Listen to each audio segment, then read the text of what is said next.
اعوذ باللہ من الشیطان الرجیم بسم اللہ الرحمن الرحیم الحمد للہ رب العالمین والصلاة والسلام علی رسولہ وعلی اہل بیتہ الطیبین الطاہرین المعصومین المظلومین الذین اذہب اللہ عنہم الرجس وطہرہم تطہیرا اللہم صلی علی محمد وآل محمد. مومن مومنات السلام علیکم ورحمۃ اللہ وبرکاتہ. ماہ مبارک کی ایک شب جمعہ ہمیں مل رہی ہے، ایک اور شب جمعہ ہمیں ملی ہے. اس رات میں ہم اللہ تعالیٰ سے دعا کرتے ہیں کہ ہمارے مرحومین کی مغفرت فرمائے، تمام مومن مومنات کو کورونا کے شر سے محفوظ فرمائے. اور 16واں روزہ گزر گیا، 17ویں رمضان کی شب آ گئی. لیلۃ القدر وقتاً فی سبیلک فوفق لنا، اور اے اللہ ہمیں لیلۃ القدر اور تیری راہ میں شہید ہونے کی توفیق عطا فرمانا. جملے بہت شیرین ہیں دعا کے، اور اکثر دعائیں ہمیں ہمت دلاتی، جرأت دلاتی، آمادہ کرتی ہیں، بجائے اس کے کہ کوئی کہے کہ یہ ہمیں ڈپریس کرتی ہیں اور ہمیں آج کے زمانے کے مطابق نہیں. کاش ہماری سعادت ہو کہ ہم شہادت حاصل کر سکیں، وہ شہادت جو اصلی شہادت ہے، ورنہ تو بہت سے شہید بن گئے ہیں، بہت سے نام نہاد شہید بن گئے ہیں. ہم اس شہید کہتے ہیں. وہاں ملائکہ اور ملک الموت اور فرشتے ان کو کس طرح سے وصول کرتے ہیں ان کا تو ہمیں کچھ پتہ نہیں نا، پردہ پڑا ہوا نا. وقتلاً فی سبیلک فوفق لنا، اور تیری راہ میں قتل ہونے کی ہمیں توفیق عطا فرمانا ہے. تیری راہ میں خدمت کر رہے ہوں، جذبے سے آگے بڑھ رہے ہوں، جس ڈائریکشن میں دین کی ضرورت ہو اس میں خاموشی سے خدمت کرتے ہوئے آگے نکل جائیں. نہ کوئی شہرت کی خواہش، نہ عزت کی خواہش، نہ پبلسٹی، نہ میڈیا، نہ واٹس ایپ، نہ انسٹاگرام. صرف اللہ کا کیمرہ دیکھ رہا ہو کہ ہاں یہ خلوص نیت سے، خاموشی سے خود بھی جہاد کر رہا ہے اور جہاد کرنے والوں کی سپورٹ کر رہا ہے. جہاد ہے مطلب جنگ و جدل نہیں.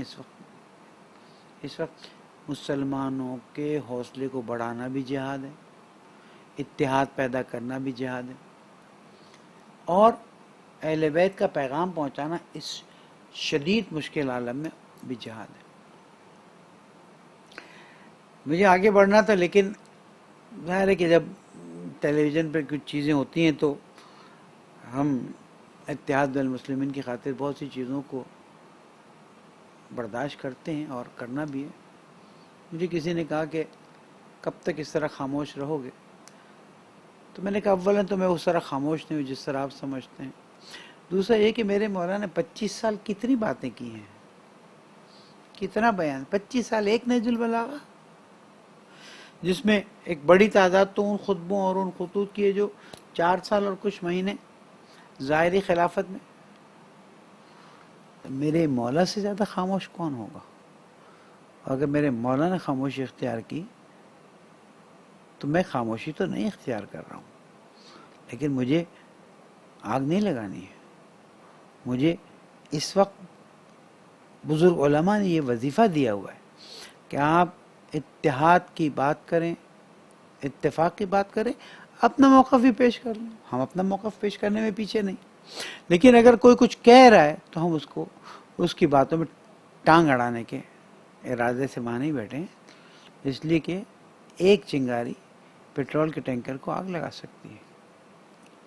الحمدللہ مسلسل مولا کائنات کے والد حضرت ابو طالب علیہ السلام پر طولانی گفتگو ہوئی، حضرت ابوذر غفاری پر غیر متوقع گفتگو ہوئی، حضرت عمار یاسر پر اتنی خوبصورت گفتگو ہوئی. تو ان کی جو مقدسات ہیں ان کی اگر وہ گفتگو کرتے ہیں تو اس میں حرج کی کیا بات ہے؟ اور جیسے ہم اپنے مقدسات کی بات کرتے ہیں، اور ہمارے کون سے مقدس کی اس کی انہوں نے کبھی کوئی توہین کی ہے؟ ہمارے تو تمام مقدسات کو وہ مانتے ہی ہیں. کچھ چیزیں جو ان کے لیے مقدس ہیں ہم اس میں تھوڑی خاموشی اختیار کرتے ہیں، اور ہم اس خاموشی کو خود ایک بہت بڑی